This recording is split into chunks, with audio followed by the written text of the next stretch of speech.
एक समय की बात है, किसी गांव में विद्या नाम की एक महिला अपनी बहू के साथ रहती थी। उसकी बहू बहुत नरम स्वभाव की थी, सभी की मदद करती थी और पूजा पाठ दान पुण्य में लगी रहती थी।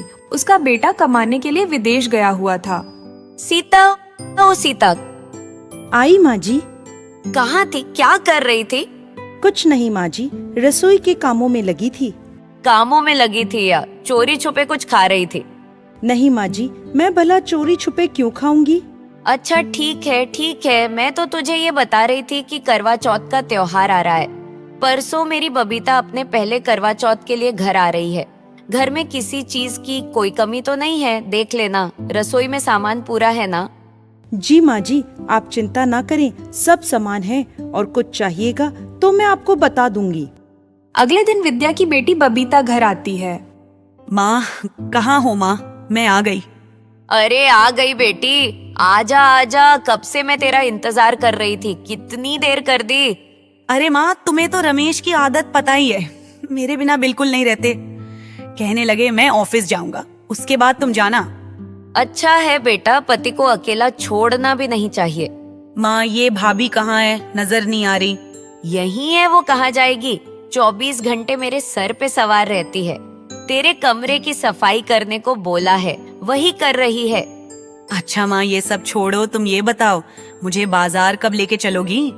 बता बेटा, कब चलेगी?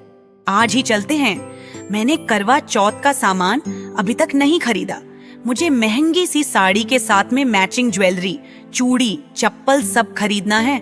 ससुराल में तो जैसे ही बाजार जाके आती हूँ, सास ननद खड़ी हो जाती है मेरा सामान देखने को। कोई बात नहीं, मेरे साथ चलना। माँ, मुझे डिजाइनर मेहंदी भी लगवानी है। अच्छा चल, तो फिर सब करवा लेना। विद्या बबीता को लेकर बाजार जाने लगती है। तभी अरे बबीता, तुम आ गई? हाँ, आ गई। आपको कोई परेशानी तो नहीं है ना? नहीं नहीं बबीता, तुम अपने घर आओगी तो मुझे कोई परेशानी क्यों होगी। सीता, मैं बबीता को बाजार ले जा रही हूँ। तुम ऐसा करना कि खाने में कुछ अच्छा सा पका लेना। हम खाना घर आके ही खाएंगे और कल सुबह की सरगी के लिए मट्ठी वगैरह बना लेना। माँ, साथ में मेरी पसंदीदा कुत्तू की पूरी और साबूदाने की खिचड़ी भी बनवाना। ठीक है बेटा, और भी जो तेरा मन हो खाने का बता देना, वही बनवा दूंगी। समझ गई ना सीता, क्या बनाना है सब तैयार कर लेना। ऐसा कह के वो दोनों बाजार चली गई। पीछे से सीता घर के कामों में लग गई। काम खत्म करते हुए दोपहर से रात होने को आ गई और विद्या बबीता के साथ वापस आ गई। सीता कहाँ हो? आई माँ जी, रसोई में काम कर रही थी। हो गई सारी तैयारी? जी माँ जी। चलो ठीक है, अब ऐसा करो, हम दोनों के लिए चाय बना दो, बहुत थक गए। अच्छा, अभी लाई माँ जी। ऐसा कह के सीता चाय बनाने चली जाती है। थोड़ी देर में वो चाय लेकर आती है और उनके पास बैठ जाती है। अरे वाह बबीता, मेहंदी तो तुमने बहुत सुंदर डिजाइन की लगवाई है। हाँ भाभी, अच्छी है ना? पूरे 5,000 की लगवाई है। अच्छा, और क्या क्या लाई, दिखाओ तो मुझे भी।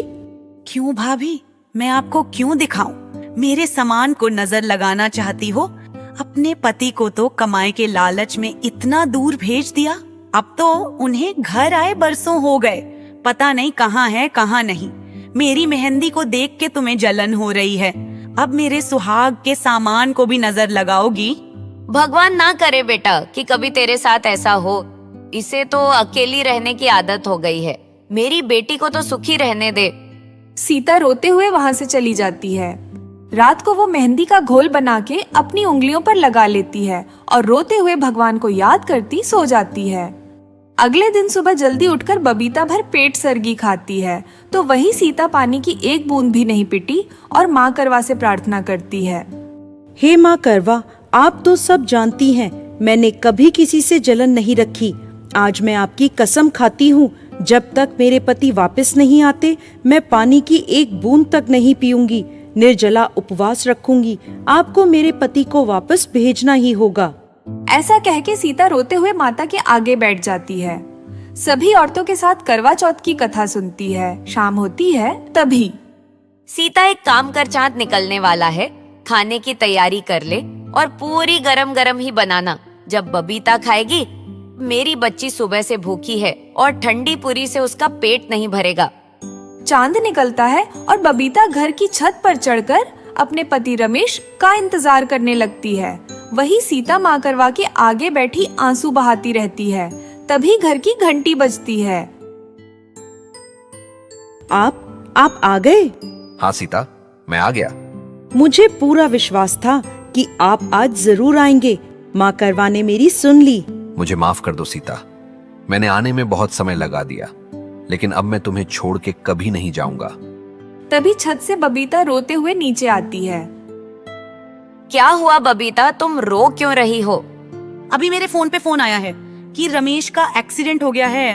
बबीता, तुम क्या कह रही हो? तुमने रमेश को फोन करके देखा? कौन से अस्पताल में है रमेश? पता नहीं भैया, फोन पे कोई लड़का था, बोला आपके पति का एक्सीडेंट हो गया है और उसने फोन रख दिया। तुम चिंता मत करो बबीता, सब ठीक हो जाएगा। तुम माँ करवा से प्रार्थना करो। चलो हम सब प्रार्थना करेंगे, कुछ बुरा नहीं होगा। वो सभी माँ करवा के आगे हाथ जोड़ के खड़े हो जाते हैं। तभी फिर से घर की घंटी बजती है। सुशील दरवाजा खुलता है तो सामने रमेश खड़ा होता है। रमेश, तुम आ गए? ठीक तो हो तुम? आप कहाँ रह गए थे? ठीक तो है ना आप?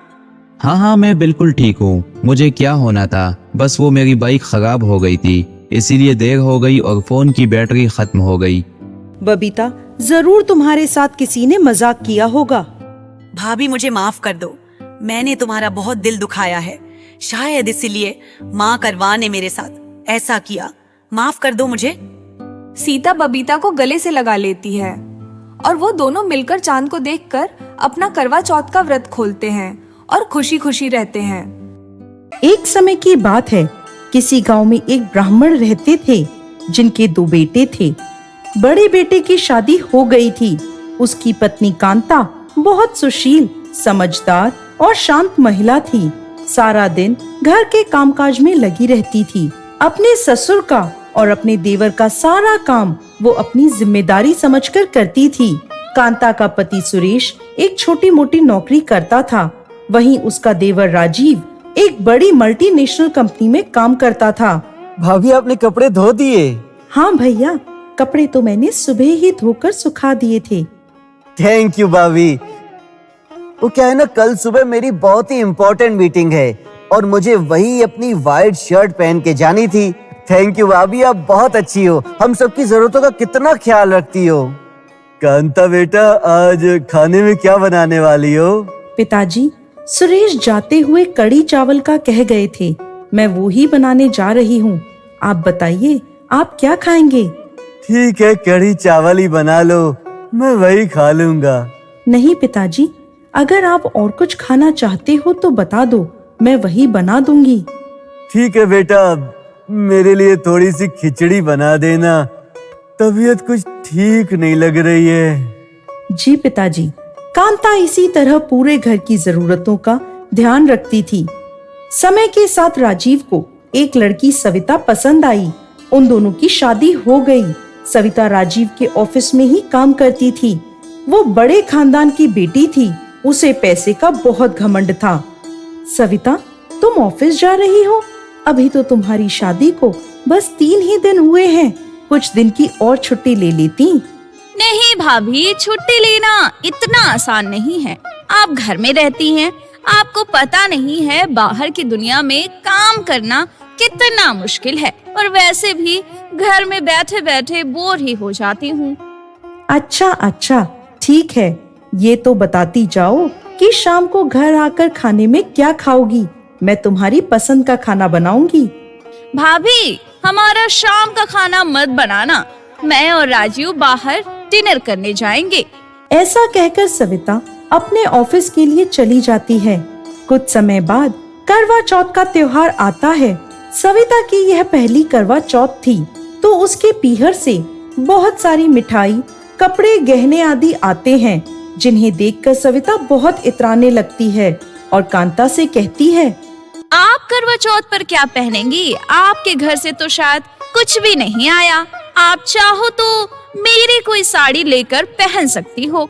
अरे नहीं सविता, मेरे पास बहुत सारी साड़ियाँ हैं, उन्हीं में से कोई पहन लूंगी। सविता की और कांता की ये बात सुरेश सुन लेता है। उसे मन ही मन बहुत बुरा लगता है। वो कांता को कुछ पैसे देकर कहता है, कांता, ये कुछ पैसे तुम रख लो और अपने लिए करवा चौथ पर एक नई साड़ी ले आना। नहीं नहीं सुरेश, मुझे साड़ी की कोई जरूरत नहीं है। मेरे पास पहले से ही बहुत सारी साड़ियां हैं, मैं उन्हीं में से कोई पहन लूंगी। कांता, मैं चाहता हूँ कि तुम एक करवा चौथ पर नई साड़ी ले आओ और उसको पहनो। मेरे पास ज्यादा पैसे तो नहीं है, पर ये 2000 रुपए तुम रख लो। कांता सुरेश से पैसे ले लेती है और उन पैसों की साड़ी खरीद लाती है। अब करवा चौथ का दिन आया तो कांता और सविता दोनों ने करवा चौथ का व्रत रखा। अरे वाह सविता, आज तुम बहुत सुंदर लग रही हो। तुम्हारी साड़ी भी बहुत अच्छी है, मेहंदी का भी कितना सुंदर रंग आया है।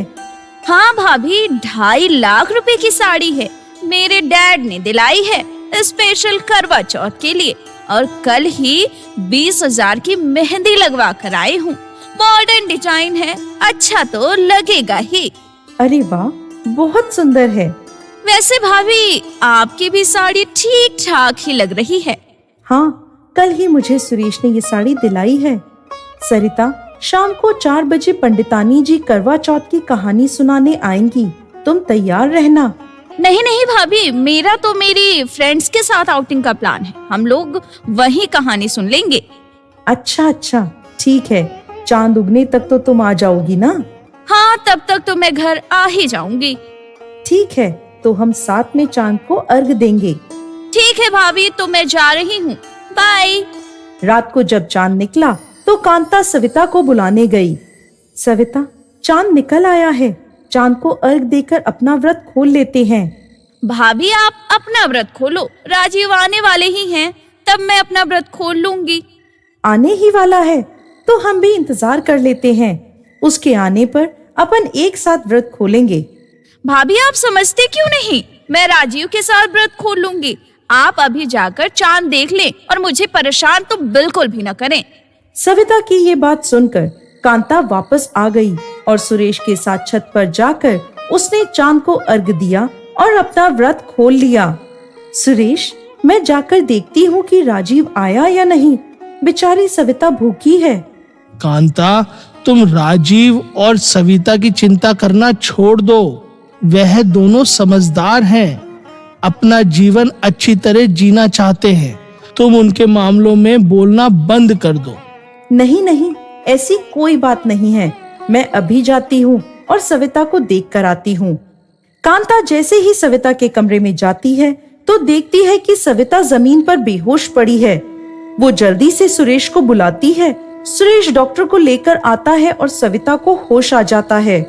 सविता, डॉक्टर ने कहा है कि तुम्हें कमजोरी से चक्कर आ गए थे, तुम ऐसा करो, ये थोड़ा सा पानी पी लो, राजीव आएगा तब अपना व्रत खोलकर कुछ खा लेना।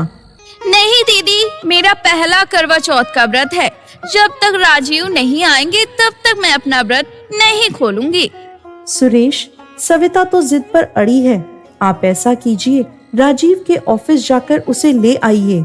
सुरेश जल्दी से राजीव के ऑफिस जाता है और उसे सारी बात बताता है। राजीव को अपने साथ ही घर वापस ले आता है। राजीव, कितनी देर कर दी तुमने, सविता कब से तुम्हारा इंतजार कर रही थी। चलो जल्दी से पहले इसका व्रत खुलवाओ, जिससे ये कुछ खा पी सके। देखो उसको कितनी कमजोरी आ गई है। राजीव सविता का व्रत खुलवाता है।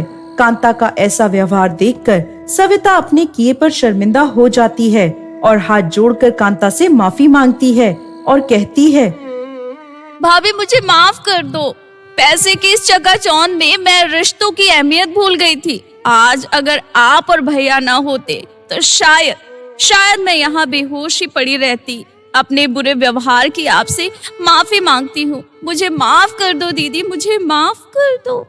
नहीं नहीं सरिता, इसमें तुम्हारी कोई गलती नहीं है। तुम अभी नई नई हमारे घर आई हो, धीरे धीरे तुम हमारे साथ हमारे इस घर में रहना सीख जाओगी। इस तरह वो सभी हंसी खुशी एक साथ रहने लगे।